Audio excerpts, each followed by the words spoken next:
it's the Super Bowl, so there's all these parties involved, you know, so many like cooks in the kitchen, and mainly my job is with Bud Light, which is still an AB, you know, InBev company. But it was kind of funny because I was more or less like double dipping. I was doing some stuff for Budweiser and Bud Light, or at least like I was down there at the same time they were. People might think that they're the same company, but they're really not. And the advertising dollars are spent completely different. You've worked with them the last 2 years.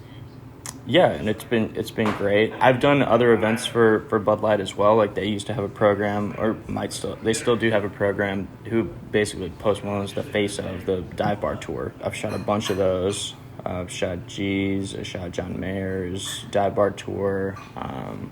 Was supposed to do one in Vegas with Gaga that got canceled, but she was the original person to start that program. Wow, that's crazy. And it was a hit. So you did that prior to the Super Bowl. Oh yeah, and so that's kind of what. I mean, so those smaller jobs that were like one-offs, basically like their program called Dive Bar Tour, which led me to, you know, going down to the Super Bowl and working for a major brand. In a lot of these scenarios and situations, it's like you wish you could, you know, have the resources. Like I could have used a team of 5 people. My dream team would have been like 2 photographers, 2 videographers, and then 1 person doing all the intake and the uploads, and potentially another person remotely doing edits. Right. You know, but you know, that's all like dream items. You know, it ended up just being me and my boy Eric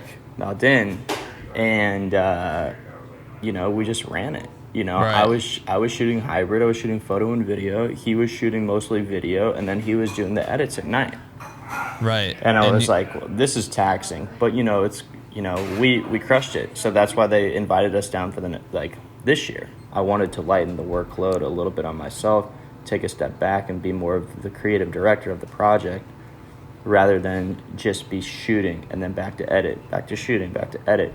Because we would have to deliver maybe 10-15 minutes after everyone's set. Right. And you're talking about some of the nights, like the hip hop night or whatever, usually they'll do one night of just like all rap. And I think that's the EA, like last year with the EA, and this year same. Right. But you could have had maybe 7 or 8 artists come out in an hour. So, you know, you're running back and forth between your little office and in the back of the arena, where you're cramped up with a bunch of other people doing the same thing, like a festival, trying to get it off quick so then they could send it to press, or whether they can, so the other teams that I work with are going to send it to like the artist directly. It was kind of great because they gave us a lot of creative freedom. There wasn't like, you have to, you know, there's some things that we have to use, like we have to include, you know, this logo, like the EA logo, or the Super Bowl Music Festival logo, or some type of Bud Light stuff, because it's 3 nights, the event, so, and each night is pretty much sponsored by somebody else.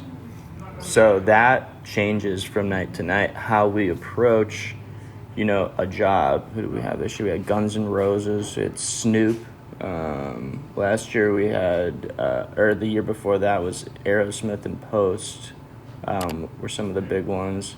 We had Khaled this year, and everybody, you know, DaBaby came out, got in the crowd, was crowd surfing. It was insane.